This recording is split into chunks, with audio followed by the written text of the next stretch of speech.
आदाब, मैं मीडिया के सीमांचल बुलेटिन में आप सभी का स्वागत है। मैं हूं आपके साथ अरीबा खान। कटिहार के एक निजी स्कूल के बाहर गुरुवार को अभिभावकों ने जमकर हंगामा किया। लोगों ने कहा कि इस बार सीबीएसई 10वीं का जो रिजल्ट आया है उसमें बच्चों को बहुत कम अंक दिए गए हैं, जो बच्चों के भविष्य के लिए बेहतर नहीं है।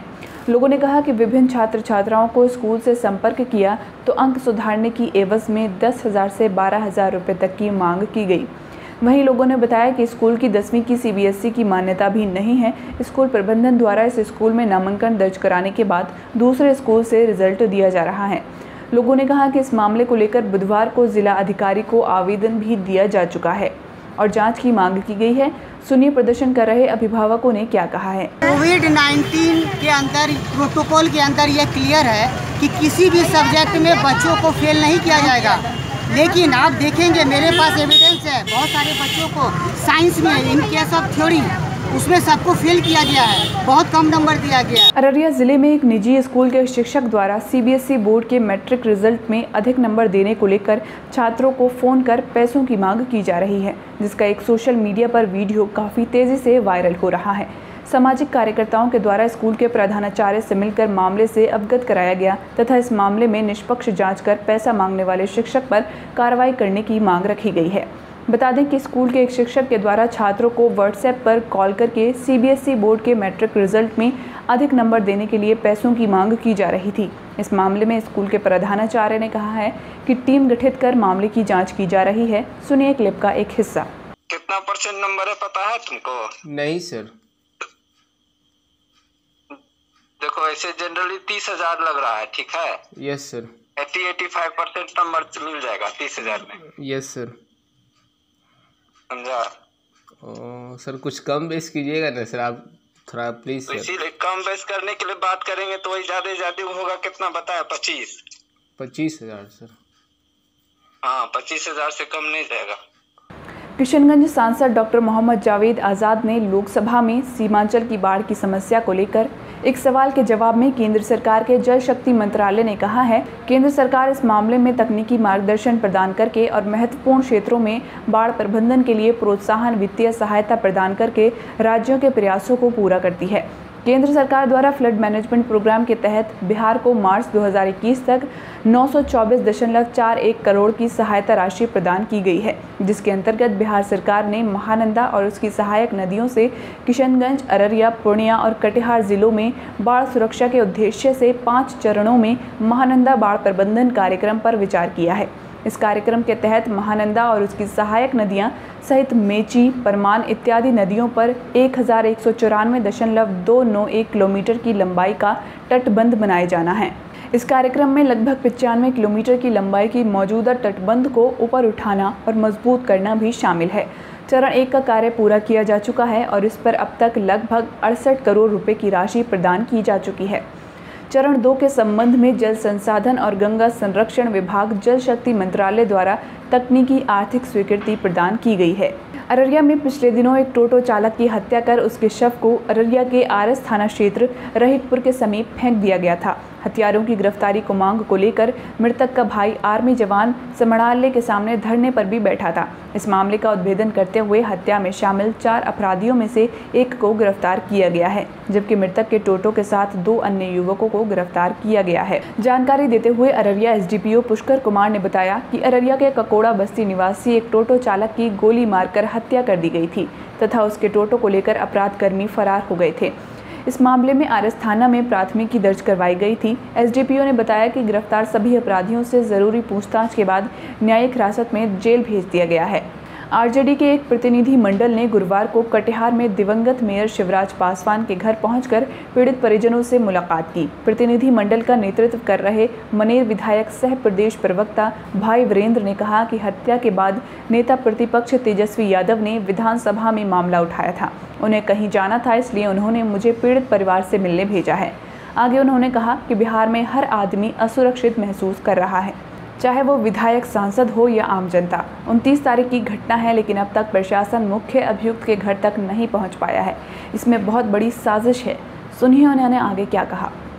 और एनडीए के लोग इसमें कई विधायक के चहेते लोग हैं और उनके परिवार के लोग हैं जो शिवराज पासवान जी के बढ़ते कद को देखना नहीं चाहता था, इसलिए उनकी हत्या कराने का काम किया है। इसलिए जो भी कल्पित है, जो मेन अभियुक्त है, पुलिस आज भी उनके दरवाजे पर नहीं जा रही है और कहीं न कहीं हमको शंका है कि एनडीए के लोग लिपापोती करने में लगे हुए हैं। लेकिन हमारे नेता तेजस्वी प्रसाद यादव इसको लिपापोती नहीं होने देंगे। आगामी 7 अगस्त को विभिन्न मांगों को लेकर आरजेडी प्रदेश भर में प्रदर्शन करेगी। इसी क्रम में पुणे आरजेडी द्वारा प्रेस वार्ता कर कार्यक्रम की संपूर्ण जानकारी दी गई। प्रेस वार्ता के माध्यम से बताया गया कि आरजेडी के राष्ट्रीय अध्यक्ष लालू यादव के संरक्षण में और प्रदेश अध्यक्ष जगदानंद सिंह की अगुवाई पर आगामी 7 अगस्त को आरजेडी द्वारा प्रदेश भर में धरना व प्रदर्शन किया जाएगा। इस प्रदर्शन की 3 मुख्य मांगे हैं। पहली मांग जाति आधारित जनगणना की जाए, दूसरी आरक्षण में बैकलॉग तथा तीसरी मंडल कमीशन अनुशंसाओं को पूर्णतः लागू किया जाए। कार्यक्रम में छात्र आरजेडी तथा युवा आरजेडी भी पूरी तरह सक्रिय रहेगी। स्थानीय रंगभूमि मैदान से सभी कार्यकर्ता एकजुट होकर मार्च निकालेंगे, जो विभिन्न रास्तों से होते हुए आनंद शाह चौक पहुंचेगा। इसके बाद डीएम कार्यालय पहुंचकर ज्ञापन सौंपेंगे। इसी तरह कटिहार युवा आरजेडी के जिला स्तरीय पदाधिकारियों की भी एक बैठक गुरुवार को लाल कोठी स्थित एक निजी आवास पर आयोजित की गई। जाति आधारित जनगणना को लेकर मंडल कमीशन लागू वाले दिन 7 अगस्त को जिला मुख्यालय में प्रदर्शन को सफल बनाने के लिए ये बैठक आयोजित की गई थी। बैठक में जाति जनगणना करवाने के लिए केंद्र सरकार तथा राज्य सरकार पर दबाव बनाना, आरक्षण में बैकलॉग व्यवस्था को लागू करना तथा मंडल कमीशन की सभी अनुशंसा को लागू करने हेतु आयोजित प्रदर्शन करने का निर्णय लिया गया। 7 अगस्त को किशनगंज के राजद नेता और कार्यकर्ताओं ने भी सड़कों पर उतरने का फैसला लिया है। किशनगंज राजद जिला अध्यक्ष सरवर आलम ने पत्रकार सम्मेलन आयोजित कर कहा कि राजद प्रदेश कार्यालय के निर्देश पर विभिन्न मांगों को लेकर 7 अगस्त को किशनगंज अम्बेडकर टाउन हॉल के समक्ष एक दिवसीय धरना दिया जाएगा। प्रदर्शन के बाद डीएम के माध्यम से प्रधानमंत्री नरेंद्र मोदी को इन मांगों को लेकर ज्ञापन सौंपा जाएगा। वहीं आरजेडी के कद्दावर नेता नन्हे मुश्ताक रिजवी ने कहा कि लालू प्रसाद यादव 1990 से गरीबों, दलितों और पिछड़ों के हक की लड़ाई लड़ते आए हैं। इसी लड़ाई को लेकर आरजेडी के लोग सड़क पर उतरेंगे। पार्टी के नेता उस्मान गनी ने कहा कि बीपी मंडल कमीशन आयोग की आवाज़ लालू यादव ने उठाई थी, जिससे घबराकर एनडीए की सरकार ने एक षड्यंत्र रचकर उन्हें चारा घोटाले में फंसाया है। विद्युत विभाग कटिहार की ओर से शहरी क्षेत्रों में बिजली के जर्जर तार को बदलकर केबल तार लगाने का कार्य जारी है। जिस जगह पर बिजली पोल नहीं लगाया गया है, उन जगहों को चिन्हित कर वहां पर बिजली पोल लगाने का कार्य भी जारी है। विद्युत आपूर्ति प्रमंडल कटिहार की परियोजना एसडीओ अंकिता कुमारी ने बताया कि शहर के हवाई अड्डा, गौशाला, दुर्गा स्थान, लालकोठी, 3 गछिया, डीएस कॉलेज, कृषि विज्ञान केंद्र इत्यादि जगहों पर बिजली के जर्जर तार को बदलकर नया केबल तार लगाने का कार्य कराया जा रहा है। जहां पर बिजली पोल नहीं है, वहां पोल लगाकर बिजली पहुंचाई जा रही है। अररिया के जोकीहाट में नहाने के दौरान नदी में डूबने से 2 छोटे बच्चों की मौत हो गई है। मामला जोकीहाट थाना क्षेत्र अंतर्गत हरदार पंचायत का है, जहां बकरा नदी में नहाने के दौरान 2 बच्चों की डूबने से मौत हो गई है, जिसके बाद परिजनों का रो रो कर बुरा हाल है। इस बारे में जानकारी देते हुए परिजनों ने बताया कि गाँव के दर्जनों बच्चे बकरा नदी में नहा रहे थे। इसी दौरान एक बच्चा बकरा नदी के तेज धार में डूबने लगा। उसे बचाने के क्रम में दूसरा बच्चा भी नदी में डूब गया, जिसके बाद आसपास के बच्चों ने हंगामा शुरू किया। तब जाकर स्थानीय लोगों की मदद से काफ़ी खोजबीन के बाद दोनों बच्चों का शव बकरा नदी से बरामद किया गया है। दोनों बच्चे आपस में भाई हैं। एक बच्चे की उम्र 2 साल तथा दूसरे की उम्र 3 साल बताई जा रही है। मामले की जानकारी मिलते ही जोकीहाट थाना पुलिस ने गांव पहुंचकर दोनों बच्चों के शव को अपने कब्जे में लेकर अररिया सदर अस्पताल में पोस्टमार्टम कराया। सिलीगुड़ी शहर से सटे फूलबाड़ी विधानसभा क्षेत्र में 2 ग्राम पंचायतों के उप स्वास्थ्य केंद्र क्रमांक 46 पर टीकाकरण के लिए पहुंची माताओं ने विरोध प्रदर्शन किया। उनकी शिकायत है कि टीकाकरण कराने के लिए वे आधी रात लाइन में खड़ी रहीं, लेकिन 11 बजे के बाद भी स्वास्थ्य केंद्र नहीं खुला। बाद में आशाकर्मियों ने बताया कि आज यहां टीकाकरण नहीं होगा। उन्होंने ये भी शिकायत की कि इस स्वास्थ्य केंद्र में विभिन्न क्षेत्रों से आकर लोग टीकाकरण करवा रहे हैं, लेकिन स्थानीय लोगों को टीका नहीं मिल रहा है। इस बीच धरने की खबर सुनकर मौके पर पहुंची सिलीगुड़ी मेट्रोपॉलिटन पुलिस के हस्तक्षेप से स्थिति सामान्य हुई। आज के लिए इतना ही। आपके बीच इन खबरों को लाने वाले हमारे साथी हैं अमित सिंह, महराज खान, सैयद शादाब, तहजीब, तहसीन और रविंद्र यादव।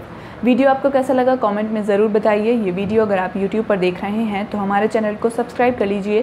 फेसबुक पर हैं तो पेज को फॉलो कर सकते हैं। ट्विटर और इंस्टाग्राम पर आप हमसे @मैं मीडिया हूँ के ज़रिए भी जुड़ सकते हैं।